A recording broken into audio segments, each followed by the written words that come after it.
Diz assim, olha, e eu não vos pude falar a espirituais, mas como carnais, como a meninos em Cristo. Com leite vos criei, e não com manjar, porque ainda não podias, nem tampouco ainda agora podeis. Porque ainda sois carnais, pois havendo entre vós inveja, contenda e dissensões, não sois porventura carnais, e não andais segundo os homens, porque dizendo eu sou de Paulo, e outro, eu de Apolo, porventura não sois carnais? Pois quem é Paulo e quem é Apolo, senão ministros dos quais crestes conforme que o Senhor deu a cada um? Eu plantei, Apolo regou, mas Deus deu o crescimento, pelo que nem o que planta é alguma coisa, e nem o que rega, mas Deus que dá o crescimento. Amém? Eu peço a mais que se assentem, por favor. O tema dessa mensagem é uma igreja doente. Esta é mais uma mensagem da série A Cura. E essa mensagem de hoje, ela é bastante diferente das outras, porque ela vem falando de uma maneira muito clara de uma igreja que ela era enferma. Agora, o que dá uma discrepância muito grande é que era uma igreja que aparentemente não era enferma. Aparentemente essa igreja era uma igreja até boa. Por que estamos falando dessa maneira? Para você entender isso, volte só um pouquinho no capítulo 1 e veja o que Paulo vai dizer desta igreja.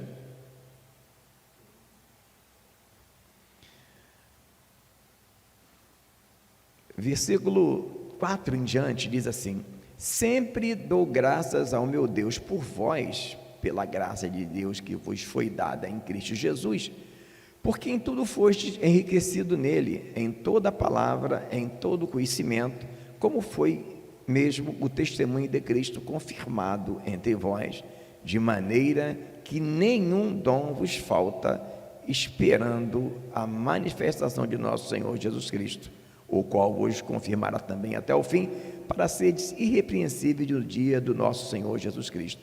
Aqui Paulo está dizendo que essa igreja tinha os 9 dons. Nenhum dom faltava nessa igreja. E, no entanto, o relato que Paulo faz aqui mostra que ela, sim, era uma igreja doente, era uma igreja enferma.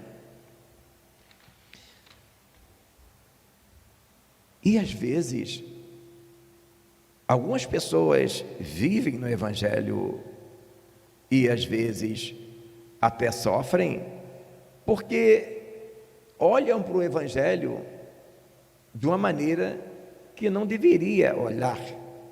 Imaginam do Evangelho algo que não deveria imaginar. Então, e por que há essa confusão? Porque Jesus falou assim, olha, o reino dos céus não vem com aparência exterior.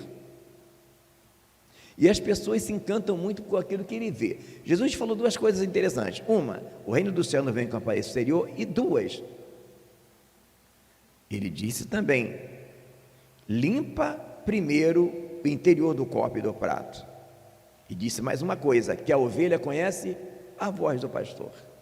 E há pessoas às vezes se perdendo no Evangelho, valorizando ao extremo o estereótipo. Então aqui era uma igreja que tinha 9 dons, falavam línguas estranhas, devia ter pessoas com dom de cura. No entanto, Paulo fala dessa maneira, olha, eu não pude falar para vocês como é espirituais, mas como meninos. Com leite vos criei, e agora nem tão pouco eu posso dar alimento sólido, manjar, porque vocês sois meninos. Então, a primeira coisa que é importante pontuar aqui é justamente esse perigo das pessoas confundirem dom com nível espiritual. Todos os dons, irmãos, estão atrelados à graça, que compreende favor imerecido. Então, algumas pessoas querem medir níveis espirituais de alguém pela roupa ou pelos dons espirituais que ele tem. E não é isso que a Bíblia fala. Nós vamos observar que o próprio apóstolo Paulo, nesse mesmo livro, no capítulo 14, ele vai falar algo interessante.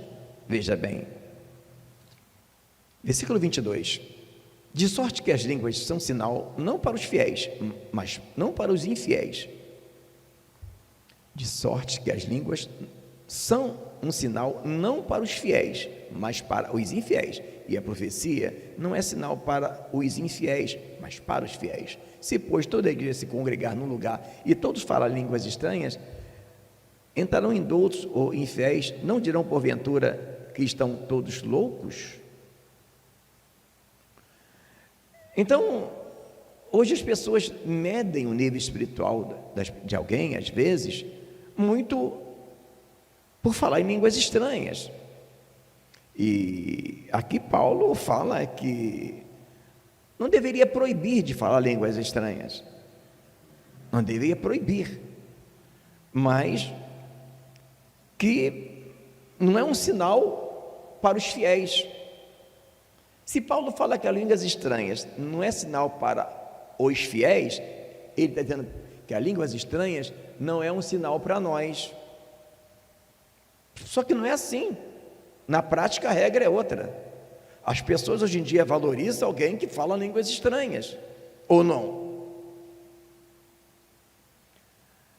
Quando que as línguas estranhas e os dons espirituais não determina nível. Bom, vamos entender melhor isso aqui. Você não fecha Coríntios, se você puder, mas abra, por favor,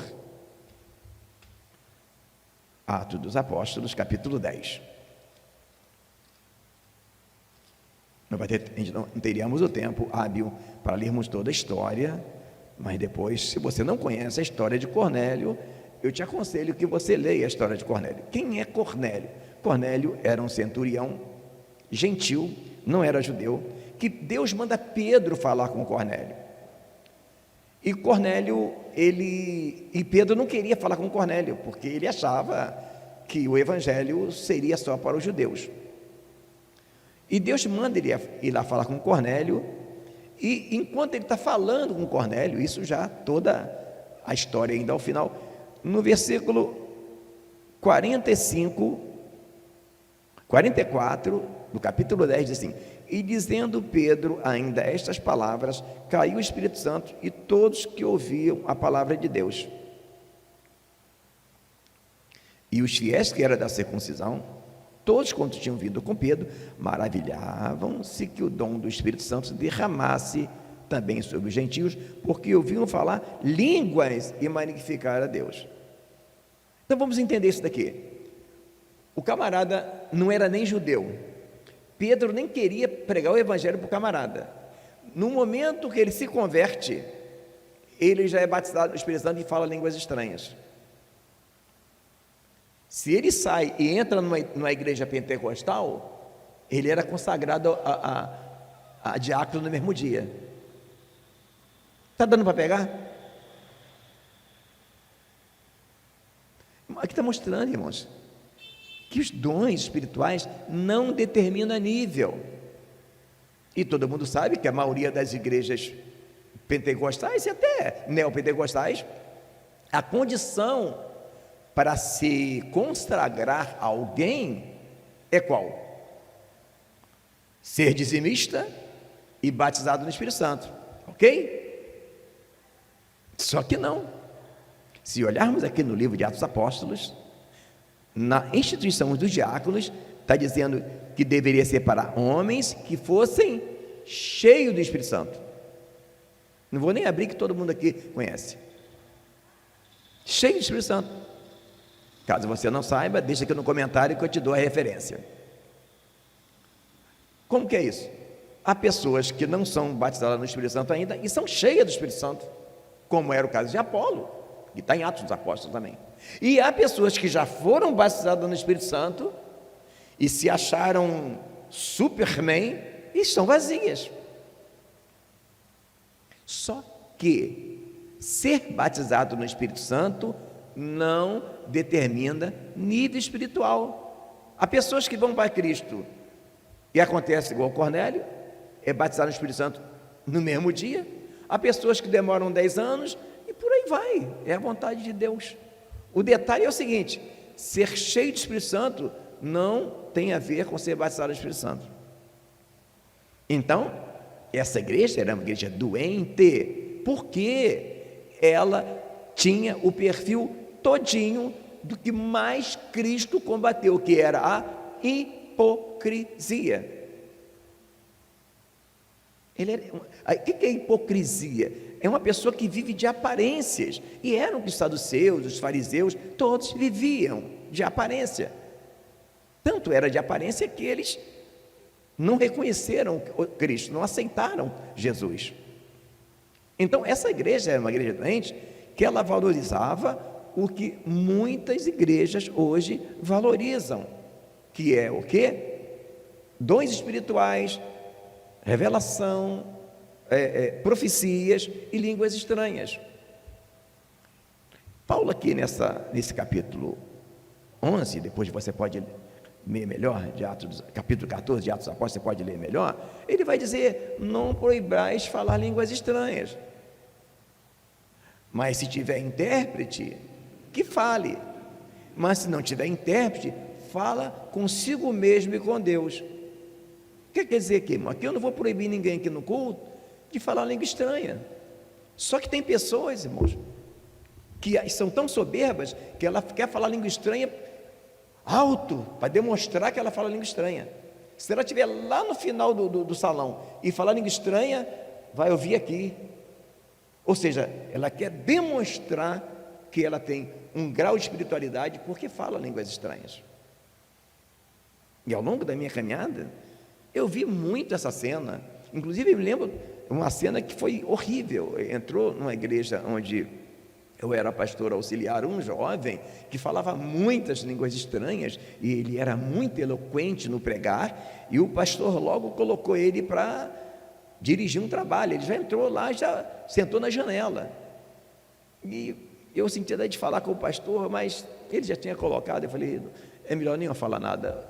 Eu não lembro bem se eu falei alguma coisa, mas eu acho que eu falei sim. Não consigo dizer se eu falei ou não falei. Resultado: esse rapaz aprontou um escândalo na igreja, mas um escândalo tão grande que quase deu polícia, e eu não quero nem contar o que aconteceu, de tão feio que foi. Porque o pastor olhou para esse jovem falando estranha e tendo eloquência, e viu o nível espiritual nele pelas línguas estranhas, irmãos. E ao longo da minha caminhada, sabe uma das coisas que eu percebi, que eu achei muito interessante?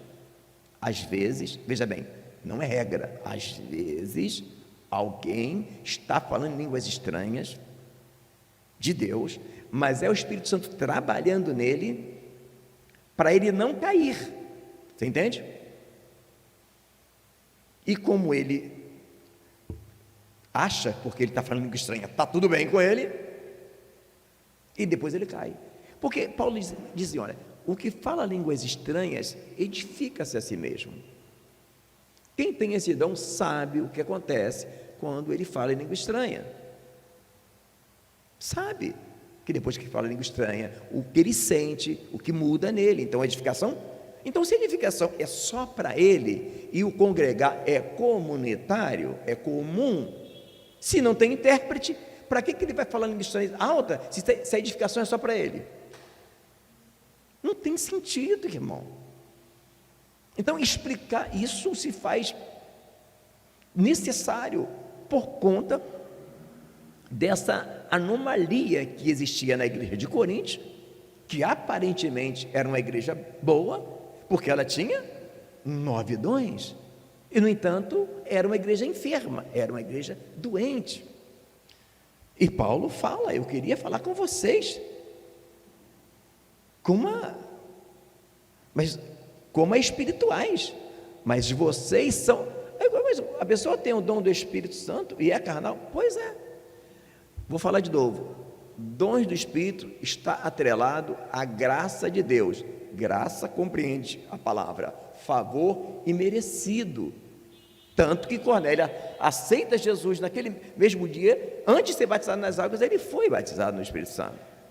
Então, estamos desprezando isso? Não, mas não podemos determinar que isso seja nível espiritual. É essa parte que as pessoas não entendem. E Paulo, ele vai falando o que tinha naquela igreja ao longo da carta. Nós vamos ver uma série de coisas erradas, briga, litígio, pecados carnais, irmãos colocando o outro na justiça, ou seja, alguém tentou trapacear o outro irmão, e ele vai falando até que ele chega no capítulo de número 12. Aí no capítulo de número 12 ele vai falando sobre a quem Deus colocou na igreja, não é verdade? E ele fala dos dons de novo, no versículo 28, capítulo 12, diz assim: e uns Deus pôs na igreja, primeiramente apóstolos, segundo lugar profeta, terceiro lugar doutores, depois milagre, depois dons de curar, socorro e tal, apóstolo, profeta, milagres. E no 31 diz assim, olha, portanto, procurai com zelo os melhores dons, e eu vos mostrarei um caminho ainda mais excelente. Paulo está dizendo para essa igreja, que tinha os 9 dons, que quem não tinha ainda, que não quer dizer que tinha 9 dons na igreja, que todos tinham 9 dons. Ele incentiva aos outros, que porventura não tinham, a procurar os melhores dons, a buscar. Só que ele fala, isso aí é muito bom, mas há um caminho mais excelente. Aí quando ele entra no 13, para completar o que ele fala no 12, aí ele diz assim, olha, ainda que eu falasse a língua dos homens e dos anjos, e não tivesse o amor, seria como metal que soa, ou como o sino que tine. Olha o que ele está dizendo, ainda que eu faça línguas estranhas, e não tivesse o amor, não teria sentido. Depois ele vai falar, ainda que eu tivesse o dom de profecia, e conhecesse todos os mistérios, todas as ciências, e tivesse toda a fé, de maneira tal, que transportasse os montes, e não tivesse o amor, nada seria. O que Paulo estava tentando dizer aí para essa igreja? Ela estava dizer para essa igreja, que era muito importante, cumprir a missão do mestre, curar enfermos, expulsar os demônios, mas o caminho mais excelente seria o amor, porque Jesus disse, nisto todos conhecerão que sois os meus discípulos. Como?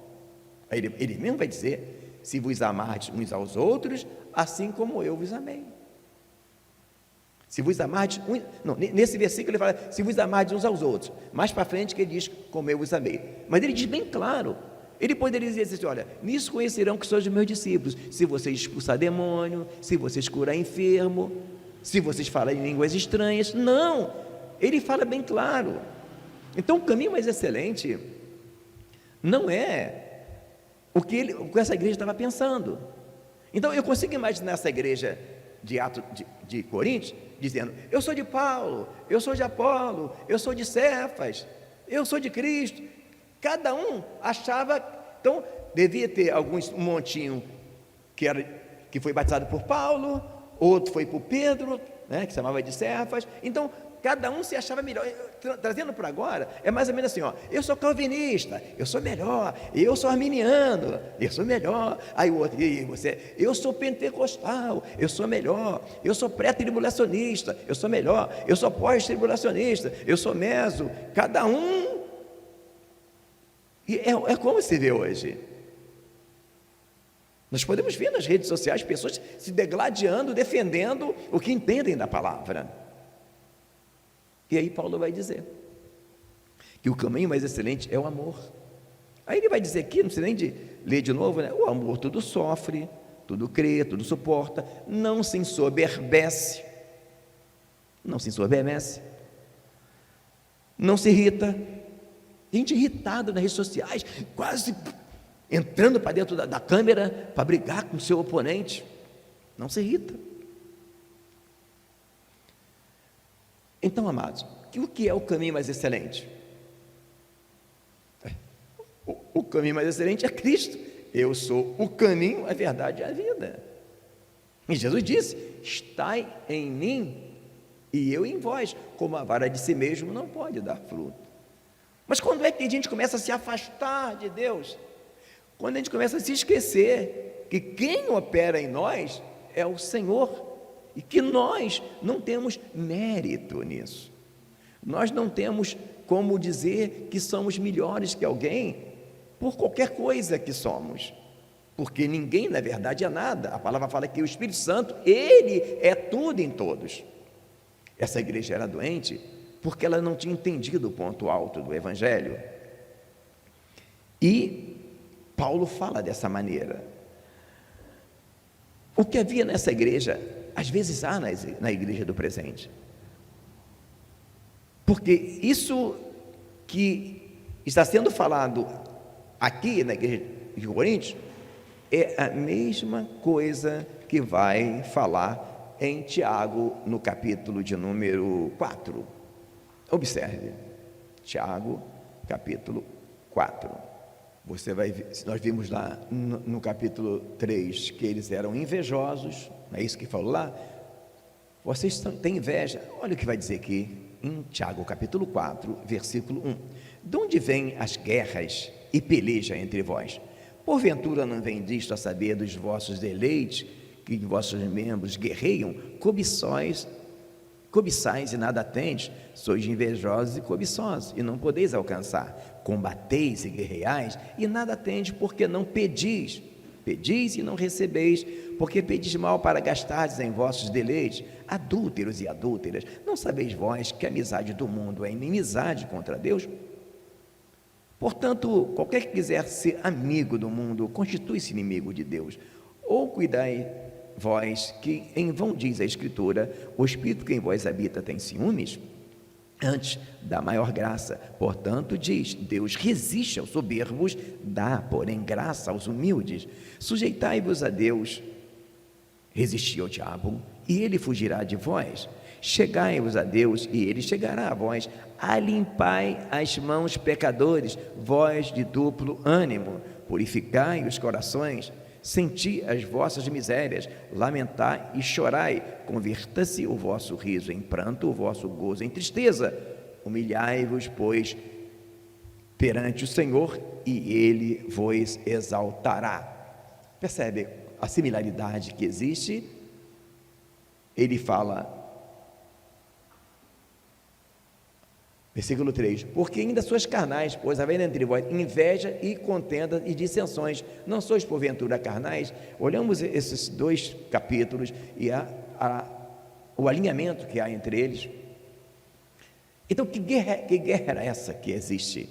Guerra de quem quer ser mais do que o outro. Então, veja bem, ele diz assim, olha, ele fala todos os problemas, ok? Guerrear, cobiçar. Como fala, cobiçai e nada tendes, pedis e não recebeis? Isso, amados, não abarca só, alguém quando lê isso aqui, pedir e não receber, aí pensa logo em coisas materiais. Também, às vezes Deus quer abençoar uma pessoa, irmão, na área material, e nem pode, porque aquela pessoa vai se soberbecer. Mas não é só na área, como é que se diz, material, sentimental, é na área espiritual. Cobiçais e nada tendes. Amados, o que é que nós precisamos ter? É aquilo que João vai dizer, vós tendes a unção dos santos. Pedis e não recebeis. O que alguma pessoa não tem? Não tem. Esse pedir e não recebeis, vai estar dizendo, quem quiser sabedoria, peça a Deus, peça ao Espírito Santo. Então, o que mais nos falta, na verdade, não é coisas materiais, é aquilo que compreende o Evangelho. E o que compreende o Evangelho? O Evangelho não é comida, nem bebida, mas o que, amados? Justiça, paz e alegria no Espírito Santo. Geralmente, esse tipo de pessoas que vivem no Evangelho, que na verdade é o Evangelho da periferia, ele não tem o mais importante, que é paz e alegria. São pessoas iradas, são pessoas nervosas, e há algumas que até dizem assim: não, irmãos, Jesus me aceitou assim, Jesus me trouxe assim, então, se Ele quiser, Ele que vai me mudar, ou seja, me engole assim desse jeito, eu sou assim. Não, irmãos, Deus pega a gente torto mesmo, mas a igreja é lugar da gente se transformar. Paulo vai dizer: não vos conformeis com as concupiscências que haviam em vós antigamente. Não quer dizer que eu venho, que Deus me aceita todo empenado, que eu vou falar: Jesus me aceitou. Não, venha como estais, mas não fique como estais. Continuando.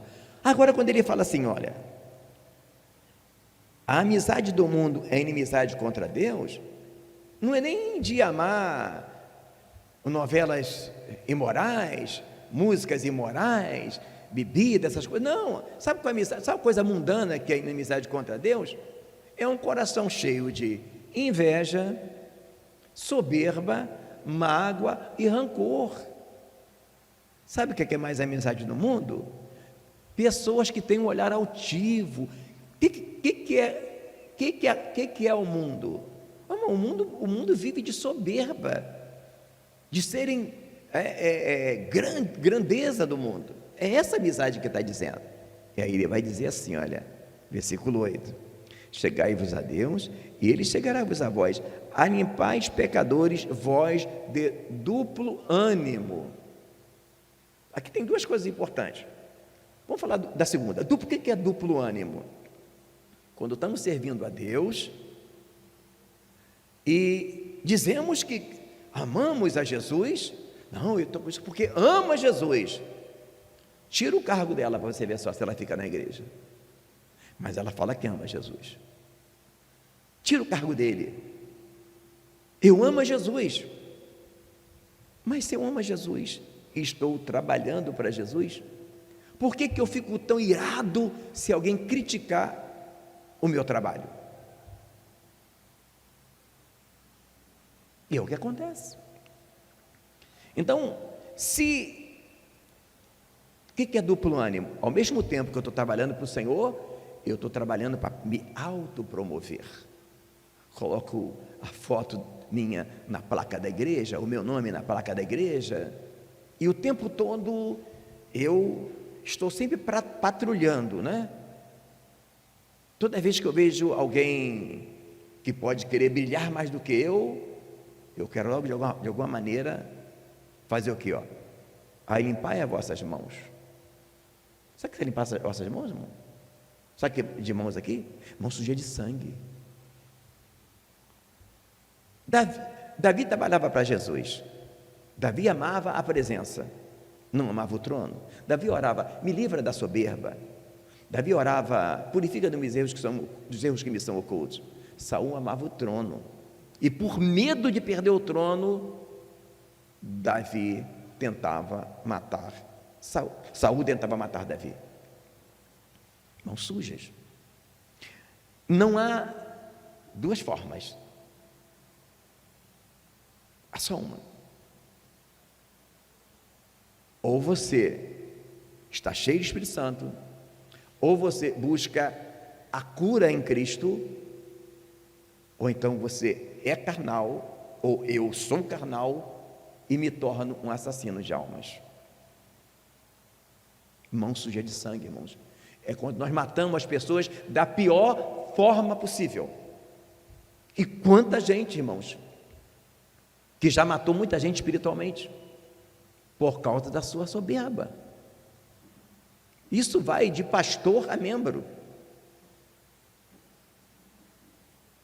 Tem pastor que ele dirige uma igreja, ele está muito feliz, mas se aparece na igreja dele alguém que brilha muito, enquanto ele não põe o irmão para fora, ele não sossega.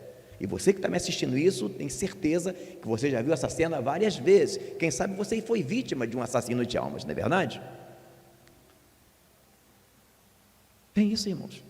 Tem pessoas que é uma bênção na igreja, mas a inveja dela é tão grande que na família dela, ela maltrata seus parentescos, que às vezes nem são evangélicos, pela inveja. Mas fala língua estranha, mas prega. Mas que adianta, irmãos? Não adianta. Limpar as mãos duplo ânimo é quando o meu ânimo não é puro. E nós em Cristo somos de uma coisa só. Só temos uma opção. Quem está em Cristo só tem uma opção. Que todos os homens que foram louvados pelo Senhor, como Davi, foram homens de uma coisa só. Observa Davi: uma coisa pedi a Deus e buscarei. O quê? Que eu possa habitar na casa do Senhor todos os dias, para contemplar a beleza da sua formosura e aprender no seu templo. Davi, homem segundo. Olha, e Paulo vai dizer o quê? Uma coisa faço, esquecendo as coisas que atrás fico, corro para o alvo da soberana vocação em Cristo. Uma coisa, olhar para o alvo. E quando nós não entendermos isso, a gente nem percebe que estamos com duplo ânimo. É quando nós ficamos preocupados. Oh, ninguém lembrou do meu aniversário. Mas tu não está trabalhando para Jesus? A tua preocupação não é em receber glórias de homens, é de Cristo.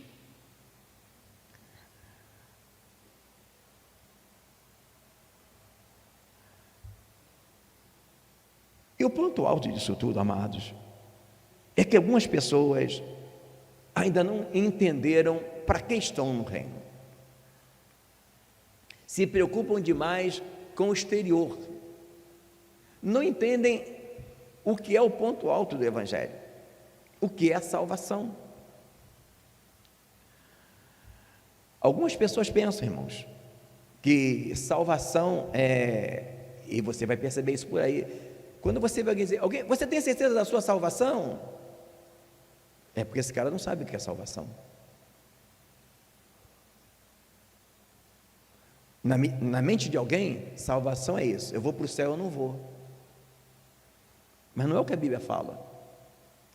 Essa palavra salvação na Bíblia, quando Jesus fala de salvação, a mesma palavra que ele usa para falar de salvação, ele usa para falar de cura, é a palavra sozo. Então, se você quiser me perguntar, a palavra que maior define salvação é a palavra sozo, é a cura interior. O detalhe é que as pessoas também não compreendem que quando vão para Cristo e nascem de novo, elas não nascem adultas, elas nascem um embrião. Essa igreja de Coríntios, Paulo chama de meninos, não chama? Mas a de Gálatas, Paulo chama de quê? De feto. Ó insensatos Gálatas, por quem eu sinto as dores de parto, até que Cristo seja formado em vós. É essa parte que as pessoas não entendem. Libertação dos pecados acontece na hora, mas a libertação do nosso ego, do nosso eu interior, acontece à medida que nós vamos nos enchendo da palavra, e ela vai nos curando. E algumas pessoas estão enganadas, acham que aceitou Jesus, foi batizado nas águas, que virou um anjo. Não, mas é algo maravilhoso encontrar Jesus e ser batizado nas águas. Mas o importante é entender que salvação é algo que acontece no presente, no passado e no futuro. Para você ver, a Bíblia conjuga a salvação em 3 tempos. Não precisa de abrir não, mas em Tito 3,5 está escrito assim: nos salvou pela lavagem da regeneração. Agora, na 1 de Pedro 3,21 está: Portanto, agora, como a verdadeira figura vos salva. Presente. Viu aí? Salvou, presente. Agora, quer ver o futuro? Mateus 24:13. Quem perseverar até o fim será salvo. A salvação não é um evento único. A salvação é que começa quando nós aceitamos Jesus. Isso só vai ser entendido quando a pessoa lê a Bíblia e entende que salvação é cura. Por isso nós vamos, e que nós participamos disso. Você vai ver, por exemplo, lá em Filipenses que fala: operai a vossa salvação. Em outras versões está: desenvolvei a vossa salvação. Como? Nos deixando ser tratados pela palavra. É o trabalho da cruz em nós. E essa igreja era enferma porque ela não tinha entendido isso. E hoje há muitas pessoas enfermas. A prova é qual? Irmãos, você vai no lugar onde tem línguas estranhas, revelação, tem multidões atrás de coisas para enxergar. Se há um lugar onde há um estudo bíblico, as pessoas não querem. Não querem. No nosso canal mesmo, dê uma olhadinha nos vídeos de estudo e nos que não são de estudo. E o mais interessante, irmãos, todas as vezes, em todas as igrejas, todas, sem exceção, que eu implementei um estudo bíblico, você não tem noção, granada, canhão, metralhadora, bomba atômica, irmão, você não imagina o desespero que o diabo tem de você ensinar a palavra, porque a palavra é que liberta, todos os lugares. Tanto que esse curso demorou, né, Flávio? Parece que não ia sair mais nunca. Tu não tem noção, tudo aconteceu. Glória a Deus que começamos o curso. Porque você entende, irmãos, que salvação é cura, que acontece gradativamente e vai se evoluindo. E só que a cura começa dentro de nós. Por isso Jesus disse o quê? O reino dos céus não vem com aparência exterior. E ele vai dizer assim também: limpa primeiro o interior do copo e do prato. O trabalho começa por dentro, irmãos. E lá, em Salmo vai dizer o quê? O justo florescerá como a palmeira e crescerá como cedro no Líbano. Como é que o cedro cresce? Primeiro, para baixo. Então, amado, você vê uma pessoa assim, que você olha para ela assim, tu não dá nada. Eu conheço várias, até aqui na igreja, mas não vou falar para não ficar chato, que às vezes você olha para essa pessoa, as pessoas que não estou vendo nada. Se você não está vendo, você não. Se você orar um pouquinho mais, você vai ver que tem muita coisa. Mas por quê? As pessoas só conseguem enxergar se o camarada estiver com terno, gravata, falando língua estranha, entregando revelamento e aquela coisa toda. Estiver pregando. Irmãos, o que aparece aqui é uma bênção pregar o evangelho. Mas a maior pregação não é essa que eu faço aqui, não, irmão. É lá no meu trabalho, é lá na minha casa. É a maior pregação. Essa é a maior pregação. Então, nesse trabalho, a palavra fala: operai a vossa salvação, está fundamentado no que nós vamos falar agora. Ah, não, eu estou aqui e Jesus, eu já vi um camarada falar assim: ó, eu sou assim mesmo, Jesus me aceitou assim mesmo, se Ele quiser, Ele que vai me mudar. Nunca mudou. Ministério medíocre, vida medíocre. Olha o que a palavra fala, não precisa abrir não. Transformai-vos pela renovação do vosso entendimento. Está lá em Romanos.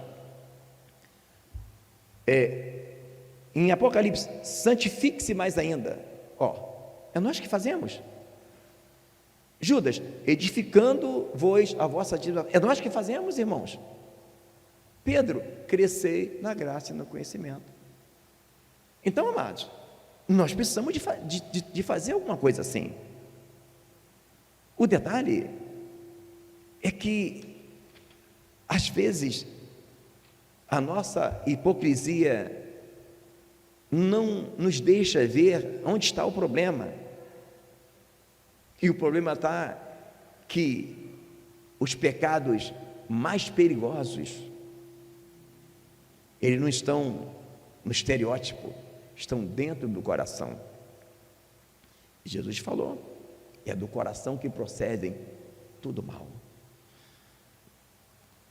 E quando isso começa a acontecer? Quando nós entendemos o que é estar em Cristo. E para que nós estamos em Cristo? E ele falou, os sãos não precisam de médicos, mas sim os enfermos. Então, nós fomos para Cristo para ser curados. Só que quando fala de curados, alguém pensa, já sei, a enfermidade dele é beber, é usar droga, é prostituir. Não, isso aí é o sintoma. A enfermidade está no coração. E nós não somos um robô que vamos para Deus e Ele deleta o nosso passado. Todos os nossos traumas da nossa vida pregressa serão curados a partir de quê? Nos relacionarmos com a palavra e entendermos o que fala nesse mesmo capítulo, nesse mesmo livro de Atos dos Apóstolos, de aos Coríntios. Examine-se, pois, o homem a si mesmo. Examine-se. Por que eu estou guerreando com aquele irmão? Não, é por quê? Não, é por quê? Por que eu estou guerreando com aquela irmã? Não, é por quê? Tem certeza que não é inveja?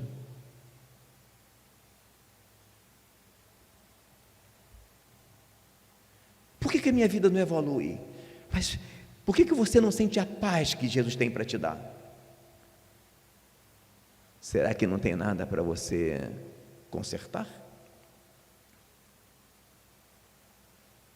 Existem muito crente, irmãos, que perderam a alegria do Espírito Santo e nem sabe onde foi que ele perdeu. E sabe onde foi que ele perdeu? Quando ele matou alguém espiritualmente com a sua inveja infernal e não teve a coragem de ir ao irmão e pedir perdão e reconhecer. Irmãos, não há mais tempo para a gente ser menino, irmãos. Jesus está voltando. Não há mais tempo. Há pessoas andando quilômetros para ir longe, achando que alguém vai resolver o seu problema, quando o seu problema quem tem que resolver é ela ou ele. Por quê? Porque é carnal. Porque acha que tem um dom espiritual, que Deus usa dessa ou daquela forma, que Deus está aprovando as suas atitudes insanas. Amados, Saul fazendo aquele monte de loucura, a ponto de matar todos os sacerdotes de Nob, reinou 40 anos. Amados, Deus deu 40 anos para Saul se converter. Na lei, tu acha que agora ele não dá? Tem muita gente se confundindo, irmãos. Não, o ministério está crescendo, eu tenho um dom disso, um dom daquilo. Leia Mateus 7, versículo 23. Veja o que diz. Senhor, no teu nome não expulsamos demônio?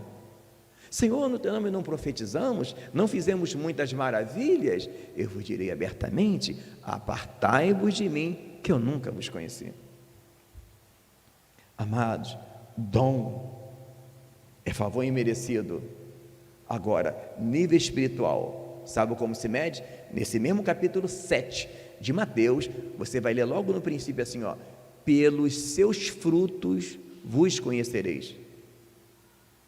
Ele diz, acautelai-vos dos falsos profetas que vêm até vós vestido como ovelhas, mas no seu interior são lobos devoradores. E esse vestido como ovelhas, não quer dizer que ele esteja com terno e gravata, não. Ele demonstra ser, sem ser, irmãos.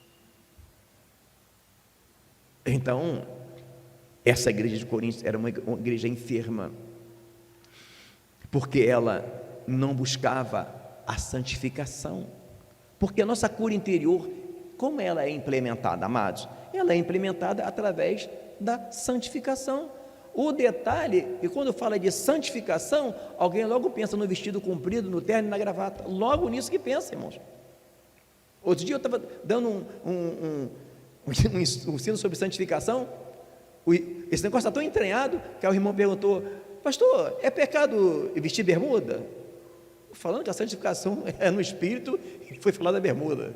Para você ver, não, irmãos, eu não culpo ele não, esse evangelho paralelo, parece que ele entra pelos poros. Amados, a santidade trafega em 3 vias, mas a santidade mais importante é na alma e no espírito. Segundo Tessalonicenses 5, versículo 23, fala: para que sejais santos no espírito, na alma e no corpo.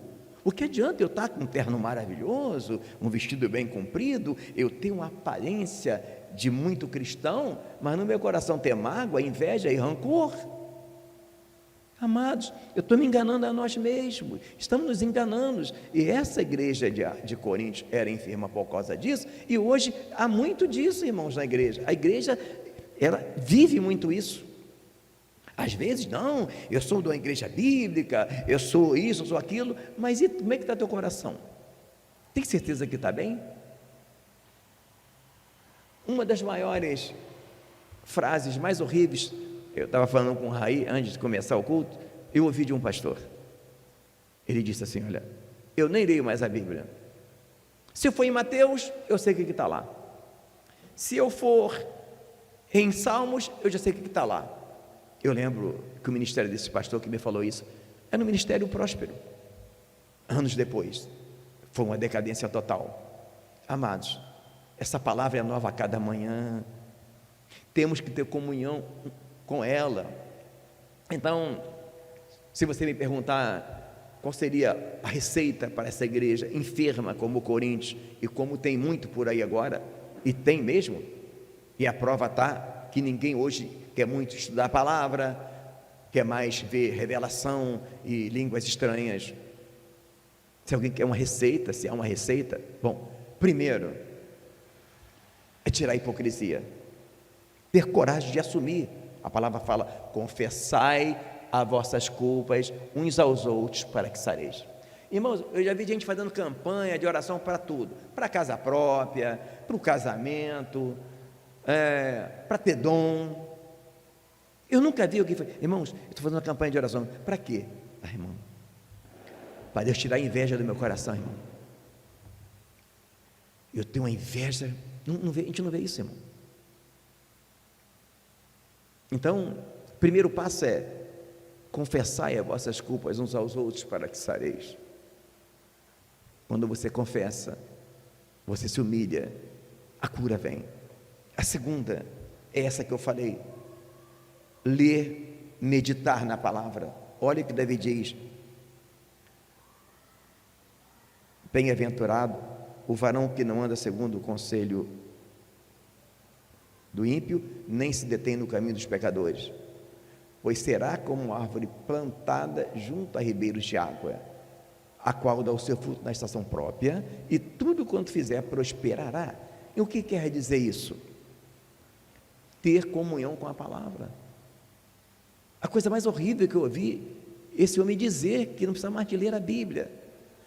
Então, um perigo muito grande, irmãos, quando a gente acha que a gente sabe muito, que somos o dono da razão, e que todo mundo está errado, só a gente está certo.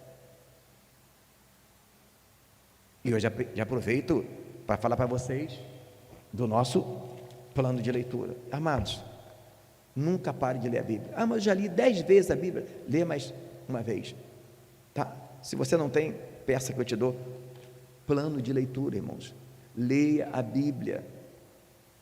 Leia a Bíblia. Não pense que você pode ler 100 vezes o livro de Mateus. Quando você lê de novo, Deus vai ter alguma coisa nova para você.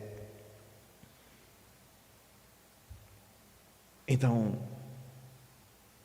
primeira coisa, examine-se, pois, o homem a si mesmo. Cuidado. para não ser hipócrita. Segundo, lê a palavra. Enquanto eu estiver aqui, irmãos, vocês sempre vão me ouvir falando sobre ler a Bíblia e ler o plano de leitura. Agora, a outra coisa que a gente tem cuidado é com a soberba. A soberba, eu posso comparar ela que nem a barba. Quando ela começa a crescer, a gente tem, irmão, a soberba, ela não tem cura, é da nossa carne. A soberba, ela nasce de várias formas. Ela nasce quando alguém nos elogia, e às vezes nos elogia não por maldade, se alegrou com o que Deus nos usa, não é?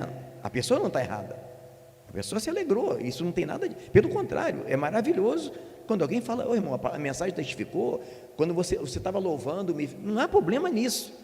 O problema está em nós, quando não sabemos lidar com isso e deixamos. Então, irmãos, eu vou ficar curado da soberba. Irmão, você pode fazer bacharel de teologia, você pode ser batizado com o Espírito Santo, você pode ter lido a Bíblia 400 vezes, se você não vigiar com a tua barba, ela vai crescer, ou com a tua soberba, ela vai crescer. Não tem jeito, irmão, não tem. E todas as vezes que a gente descuidar, quando a gente vê, a gente está bloqueado. Porque sabe o que acontece com a soberba? Quando ela começa a crescer, a primeira pessoa que ela mata é a gente mesmo, e deixou ela crescer. A segunda é nosso semelhante, por isso que fala: limpai as mãos, pecadores, vós de duplo ânimo. Isso aqui vai fazer um link lá com o que Davi falou: quem subirá ao teu santo monte? Aquele que é limpo de mãos e puro de coração. Puro de coração por quê? No coração não tem mágoa, não tem rancor. Limpo de mãos por quê? Não assassina ninguém. Irmãos, há muitos assassinos de almas dentro da igreja, e às vezes nem percebeu que tudo começou com a soberba. Como que a gente percebe que a nossa soberba está crescendo? Simples, irmãos. Quando alguém fala que a gente está errado, quando alguém discorda da gente teologicamente, quando a gente perde a sensibilidade de falar: me perdoa, eu errei. E às vezes as pessoas nem percebem. O fato das coisas estarem dando certo, que Deus está nos abençoando, não quer dizer que nós viramos anjo. Um caso emblemático nós vemos do pregador Jimmy Swaggart.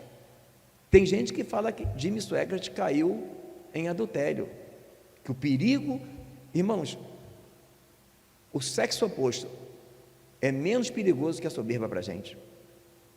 Jimmy Swaggart, ele não caiu em adultério. Jimmy Swaggart caiu na soberba. A história conta, e eu vou contar, estou falando o nome dele porque isso está na internet, isso é público. Jimmy Swaggart foi fazer um trabalho, um evento evangelístico no Monumental de Nunes, e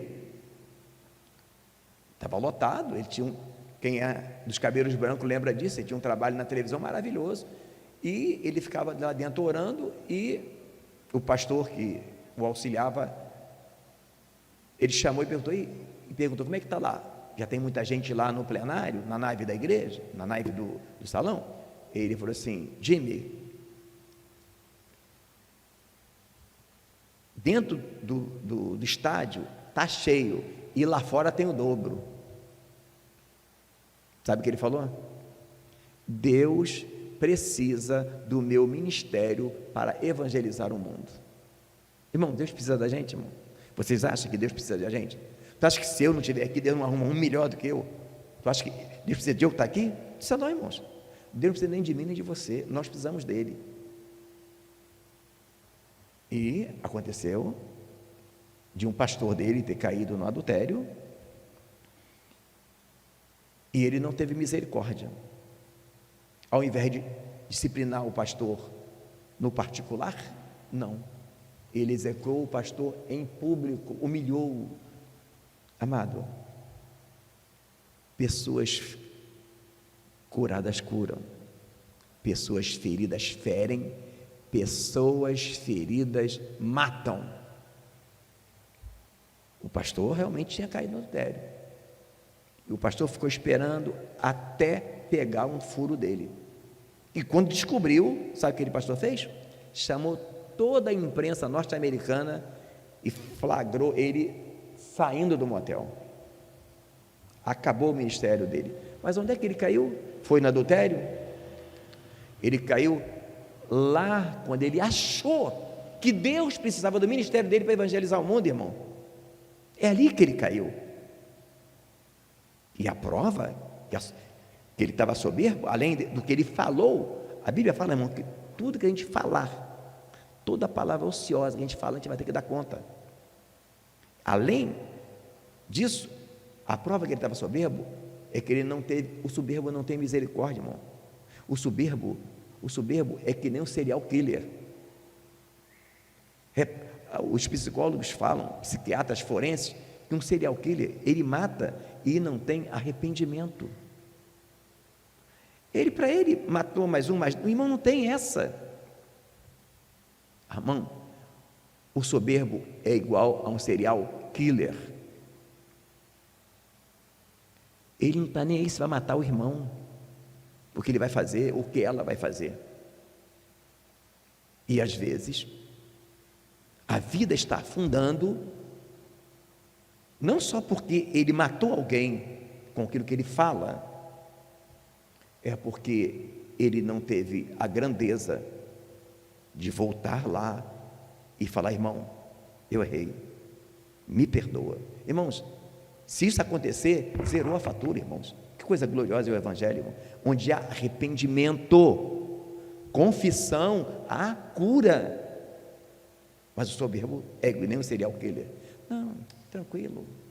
Ele não consegue, ele perde a sensibilidade. Então, Davi, uma das orações que eu aconselho que você ore, eu oro: Senhor, me livra da altivez de espírito, me livra da soberba, que toda vez que você vê alguém, caiu nas drogas, caiu no adultério, não tenha dúvida, ele caiu primeiro na soberba. A soberba bloqueia a gente. Eu tenho mais medo da soberba do que do adultério. Sabe por quê? Veja o que a Bíblia diz: nós não seremos tentados acima do que possamos suportar. Então, irmãos, Deus não vai deixar, irmão. Mas então por que Jimmy Serra caiu? Porque ele estava em pecado. Irmãos, o que acontece de nós não sermos tentados acima de que possamos suportar é nós estarmos em Cristo. Mas Jimmy Swagger não estava em Cristo? Não. Amados, quando nós deixamos a soberba entrar, quem é que se afasta de nós? Espírito Santo. Estar em Cristo, irmão, é estar no Espírito Santo. Ele é que é o elo. Olha o que a palavra fala: não entristeçais o Espírito Santo, com o qual estáis selado para o dia da redenção. Aí alguém pensa: eu não vou entristecer o Espírito Santo, eu não vou falar um palavrão, não vou usar roupa decente, legal, eu não vou ver novela imoral, legal. Mas a invejinha está lá, ele lari, a invejinha está lá, ele lari, ninguém está vendo mesmo. Está vendo uma inveja aqui? Está vendo alguma inveja aqui? Não, eu vou brincando, e brinca com isso. Então, quando Jimmy Swaggart ele estava soberbo, ele não estava mais em Cristo, irmãos. A prova que ele não estava mais em Cristo, que ele perdeu a humildade e dizer que Deus precisava do ministério. Irmãos, quem está em Cristo aprende de Cristo, e Cristo disse: aprendei de mim que sou manso e humilde de coração. Se ele fala daquela forma, é porque ele já estava achando que havia. Irmão, não há capacidade nenhuma aqui, irmãos. Se Deus nos abençoou com esse lugar aqui, é Ele que fez, irmãos. Não fomos nós. Irmãos, se dependesse de nós, nós estaríamos no outro espaço. A Ele a honra, a Ele a glória. E a igreja de Corinto dizia: eu sou de Paulo, eu sou de Cefas, eu sou de Apolo, eu sou da Bíblia cristã.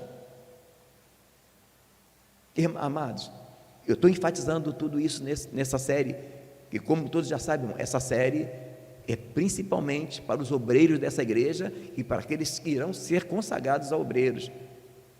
Eu não quero que você dê certo só não, eu quero que você dê certo até o fim. Olha o que o anjo fala para Daniel, lá no final do capítulo 12, Daniel, vá até o fim. Olha o que a palavra de Deus também diz, o que há no mundo,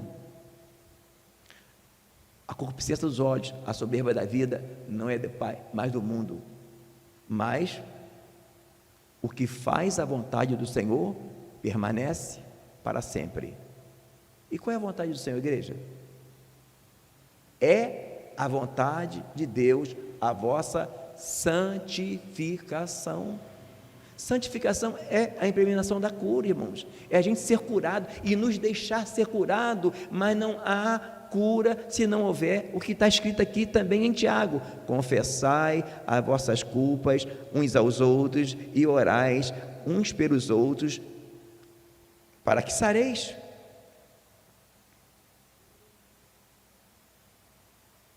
Quando a gente não confessa, a gente está sendo hipócrita, irmãos.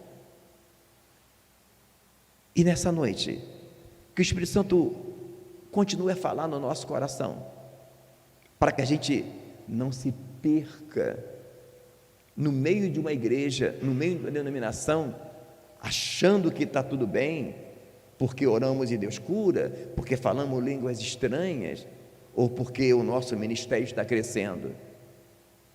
O reino dos céus não é comida e nem bebida, é justiça, paz e alegria do Espírito Santo. Você tem tido paz? Você tem tido paz? Tem tido alegria no Espírito Santo? Não? Dê uma olhadinha como vai teu coração. Agora quer outra coisa? Quer comais, quer bebais, quer façais qualquer outra coisa, fazei tudo para a glória de Deus. Se é para a glória de Deus, irmãos, eu não tenho sempre ter a razão.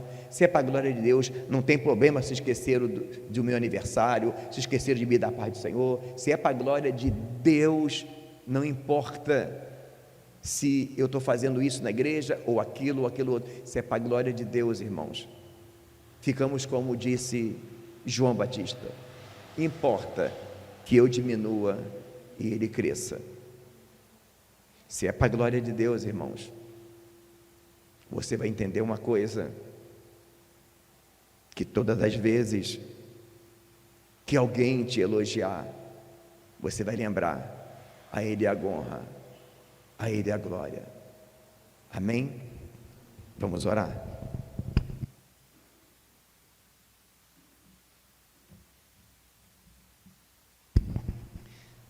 Senhor Deus e Pai, eis aí, ó Deus, a Tua palavra, Senhor. Ó meu Deus, venha nos curar, Senhor, cada dia mais. Ó Pai, dá-nos graça para que possamos sempre nos lembrar que tudo aquilo que temos e que somos vem de Ti, Senhor. Pai, nos livra da soberba, da altivez de espírito, Senhor. Nos livra, meu Senhor, de pensamentos que nos levem a pensar que somos melhor que o nosso irmão, por isso ou por aquilo. Pai, dá-nos graça, Senhor, para todas as vezes que a gente ferir alguém com palavras, que possamos, ó Deus, ter a grandeza de pedir perdão. Ó Pai, dá-nos graça também, Senhor, para que possamos verdadeiramente, meu Senhor, refletir a Tua glória como espelho e sermos transformados de fé em fé, de glória em glória. Ó Pai, crie em nós um coração puro, renova nós um espírito reto, ó Pai, que possamos ser como as crianças, ó Pai. Ó Deus, que possamos sempre, com toda a nossa vida, glorificar ao Teu nome. Te pedimos em nome de Jesus. Amém.